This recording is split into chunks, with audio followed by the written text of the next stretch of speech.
जय माँ काली भक्तों, आप सभी पर अम्मा काली कृपा बनी रहे। अम्मा महाकाली आप सभी की सदैव रक्षा करें। भक्तों, देवी देवता तभी आपसे प्रसन्न होते हैं जब आप उनके प्रति अटूट प्रेम, श्रद्धा भाव, उनकी पूजा अर्चना हृदय की गहराई से करते हैं।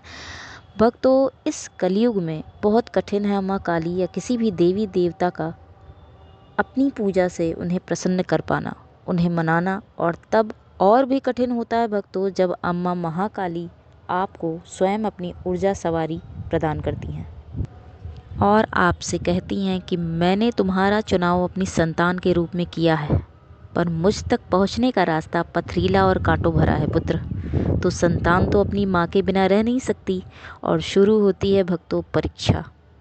यहाँ एक बात बताऊँ आपको, रामकृष्ण परमहंस बाबा माँ काली के परम भक्त थे, पर उन्हें भी कभी कभी एक बात को माँ काली से 4 बार कहना पड़ता था। रोज़ कहते रहते थे कभी कभी अपनी कोई बातों को, आज कह रहे हैं कल कह रहे हैं। जब माँ काली नहीं सुनती थी तो लड़ाई भी करते थे उनसे और कहते थे मैं कब से कह रहा हूँ, तू माँ सुनती क्यों नहीं।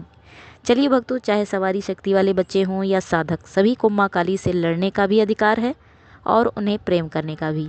अम्मा काली की सभी संतानें उनके लिए बराबर हैं और इसीलिए अम्मा महाकाली भक्तों अपनी संतान के लिए किसी से भी लड़ने के लिए आतुर रहती हैं। बस कोई भक्त को परेशान तो करे। ऐसी हैं हमारी अम्मा काली प्यारी।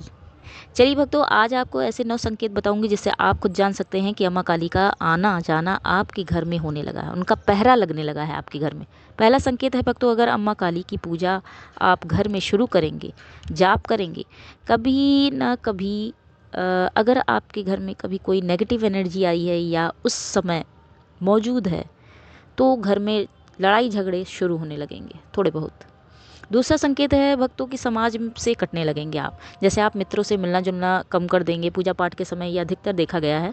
तीसरा संकेत भक्तों, सवारी शक्ति नहीं है आपके पास और मंत्र पढ़ते समय उबासी आती है आपको, तो कहीं ना कहीं नकारात्मकता अगर घर में मौजूद है या आपके पास है तो पहले उसका सुधार महाकाली अम्मा करती हैं, वो निकालने का प्रयास करती हैं वो, ताकि आप सही सुचारू रूप से अपनी पूजा कर पाएँ, मंत्र जाप कर पाएँ।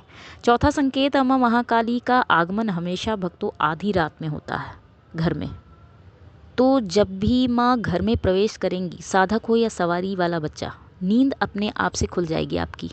पांचवा संकेत, जब भी माँ काली किसी भी समय अगर आपके घर में प्रवेश करती हैं भक्तों, या आप पूजा कर रहे हैं शाम के समय या सुबह के समय, तो अद्भुत सुगंध आएगी आपको, आपको खुद से पता चल जाएगा माँ का आगमन हो गया है। छठवां संकेत है भक्तों आवाज़ का भारी होना, थोड़ा कड़ी आवाज़ आपकी हो जाएगी अगर आप पूजा पाठ करने लगे हैं अम्मा महाकाली का, और आप सीधे प्यार से भी बोलेंगे तो भी एक आवाज़ में भारीपन रहेगा आपकी, ऐसा लगेगा आप डांट रहे हैं किसी को न। सातवां संकेत भक्तों सबसे बड़ा संकेत है कि आप काली अम्मा की जब पूजा शुरू करेंगे भय से मुक्त हो जाएंगे हमेशा के लिए। डर आपको नहीं लगेगा भक्तों, किसी से बात करने में, कहीं जाने में, अकेले हो, रात में जाना हो, कहीं भी जाना हो, आप भय से मुक्त हो जाते हैं। आठवां संकेत है भक्तों गलत बात बर्दाश्त नहीं करते काली भक्त, या फिर सवारी शक्ति अगर आपके साथ है अम्मा काली की या अम्मा काली की, तो आप गलत बात नहीं बर्दाश्त करते। किसी भी कोई भी अगर गलत कर रहा है आपके साथ या गलत बोल रहा है, या कहीं भी अगर आप बीच रास्ते में जा रहे हैं कोई गलत कर रहा है किसी के साथ, तो आप तुरंत उसके समक्ष जाके बोलने लगेंगे।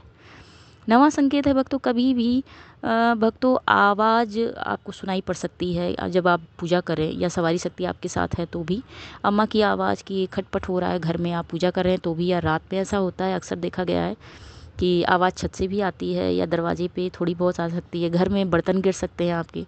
ये सारे संकेत देखे गए हैं भक्तों जो महत्वपूर्ण संकेत हैं, और भी संकेत आपको बताऊंगी।